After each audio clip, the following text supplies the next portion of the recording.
We are talking today about one of the most glorious, powerful plant spirits in the multiverse, Ganja, cannabis, marijuana, Santa Maria.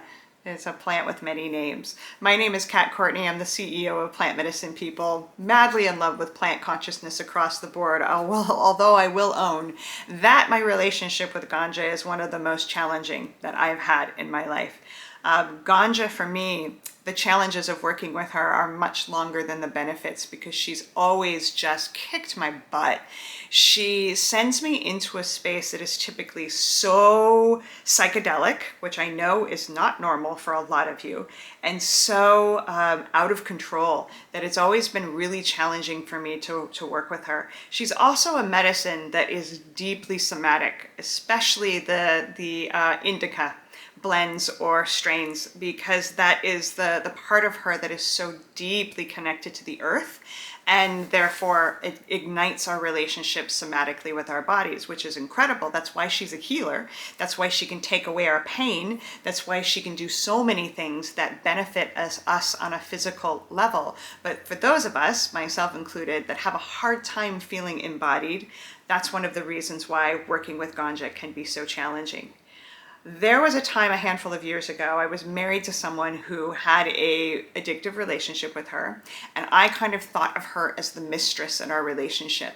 I felt a lot of anger towards her, and I recognized that one day, and I had this wild, spontaneous urge to break through that sort of typecasting that I had done to her. So I ended up taking the biggest dose of cannabis I've ever had from a percolator, which if you've worked with one, it is a rocket ship administer of this medicine. I did 2 big rips, had this massive altering experience, and my intention going up to that apparatus was to get to know the spirit of Ganja more.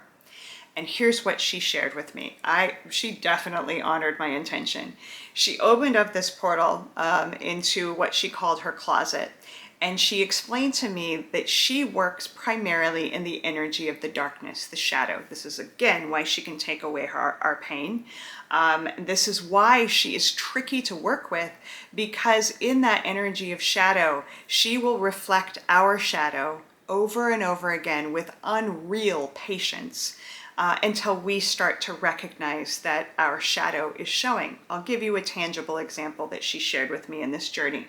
Is typically when people have a dysfunctional relationship with her, like my ex-husband did, we kind of view them as stoners, right? We have this whole typecast, this archetype that the plant makes people lose energy, be forgetful, disconnect from the dream space, and just kind of become a couch potato who, eats potato chips and watches like TV. That isn't actually the nature of the plant. That is the manifestations of someone who is working with her without integrity that she reflects to show they're out of alignment with the relationship of her and therefore the relationship of themselves. So in other words, if you work with Ganja really respectfully with strong intention, she doesn't do any of those things. She doesn't take away your memory. She doesn't zap your life force. She doesn't do all of these like negative things, because that's not the nature of who she is. That's the nature of the lessons that she teaches when we're not in integrity with our relationship with her. Wild, right? So that shows the shadow energy that she lives in. But she shows us this out of love. And at any moment, someone with that kind of relationship with Ganja can shift and say, no, wait, I want to make this a ceremony. I want to make this special. I want to learn from you. I want to see my shadow. And she can ignite and illuminate that just as well as ayahuasca and any other plant. So Ganja, I would say the biggest challenge of working with her, she does have this addictive tendency because she loves us enough to hold us accountable. And so the biggest challenge is to treat her with the love and the reverence and the respect that she deserves as a psychedelic medicine, even though for many people she is not that yet. And to be intentional about it. Like, this is a plant that we quite often just use very unintentionally in recreational sort of settings. And that's okay on occasion, But if it's an everyday thing, or every time you work with her, that there isn't a strong intention and a space of respect, she will reflect these things over time, that that's not okay. That's using and abusing her. And it's also disrespectful to us as individuals. So she holds us accountable. And the moment we start to shift and work very intentionally and with curiosity with her, the sky's the limit. Then that plant, who knows the darkness so well, can also step into the space of blindingly beautiful light. So the biggest challenges of Ganja are to reverse the programming that we've had around her. Don't call her pot or weed or these disrespectful names. She deserves to be called one of the names that resonates with you. I love Ganja. That's what she's asked me to call her. That's the culture that she's from. But there are many other beautiful, respectful names that aren't pot or weed.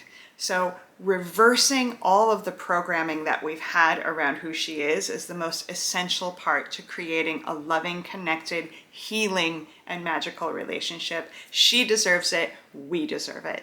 So thank you for listening. Your comments are most welcome. Please subscribe to our channel for more content like this in the future. Be well out there.